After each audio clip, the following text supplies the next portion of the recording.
गुलाब की शहजादी। बहुत अरसे पहले की बात है। एक शानदार महल में एक खूबसूरत शहजादी रहती थी। शहजादी के बड़े बड़े खूबसूरत सुर्ख बाल थे। वो गुलाब के फूलों को बहुत पसंद करती थी, लिहाजा हर कोई इसे गुलाब की शहजादी कहता था। हर रोज शाम के वक्त शहजादी बालकोनी में जाकर ताली बजाती। ताली की आवाज पर गाने वाली एक सुनहरी चिड़िया अलिफा कर उसके कंधों पर बैठ जाती। जब चिड़िया प्यारी सी आवाज में गाना शुरू करती तो शहजादी भी उसके साथ गाने लगती। रियाया उनकी खूबसूरत आवाज पर सुबह होने तक सुकून की नींद सोते रहते। यह सिलसिला यूं ही चलता रहा। एक दिन किसी चुड़ैल को शहजादी के खूबसूरत बालों के बारे में पता चल गया। न जाने क्या सोचकर उसने फैसला कर लिया कि वो शहजादी के बालों को काला कर देगी। चुड़ैल ने अपनी जादुई छड़ी को इस्तेमाल करते हुए एक मंत्र पढ़ा तो शहजादी के बाल सुर्ख से काले हो गए।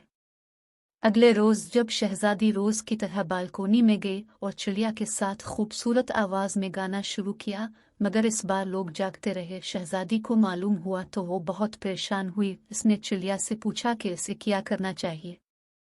चिड़िया की बताई हुई तरकीब पर अमल करते हुए इसने गुलाब की पत्तियों को पानी में डाला और थोड़ी देर बाद इस पानी से अपने बाल धोए तो इसके बाल पहले की तरह सुर्ख और खूबसूरत हो गए। और रोज की तरह जब वो शहजादी चिड़िया के साथ गाना गाती तो रियाया मीठी नींद सो जाती।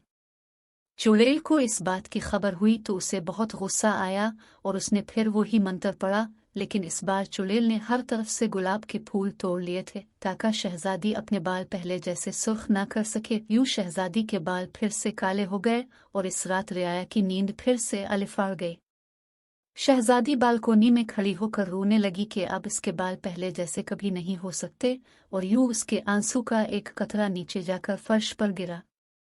एक नौजवान जो वहां से गुजर रहा था इस खूबसूरत शहजादी को बालकोनी में रोता देखकर राग गया। इसके पास एक संदूक था जिसमें से इसने सुर्ख रंग का एक बाल निकाला और उसको आंसू के कतरे पर रखा जो शहजादी की आंखों से गिरा था। देखते ही देखते वो सुर्ख रंग का बाल गुलाब के फूल में बदल गया।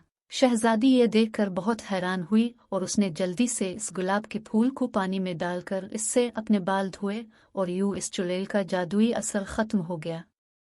शहजादी के बाल पहले की तरह सुर्ख हो गए और हर तरफ गुलाब के फूल खुल गए। बादशाह ने नौजवान से जब पूछा कि इसके पास ये बाल कहाँ से आया तो इसने बताया कि शहजादी से बचपन में इसकी बहुत दोस्ती थी। हमने दोस्ती को कायम रखने के लिए एक दूसरे के बाल तोड़कर अपने पास संभाल कर रखे थे। फिर मैं सफर पर चला गया था, कई बरसों बाद अब वापस आया हूँ। ये सुनकर बादशाह खुश हुआ और दोनों की शादी कर दी।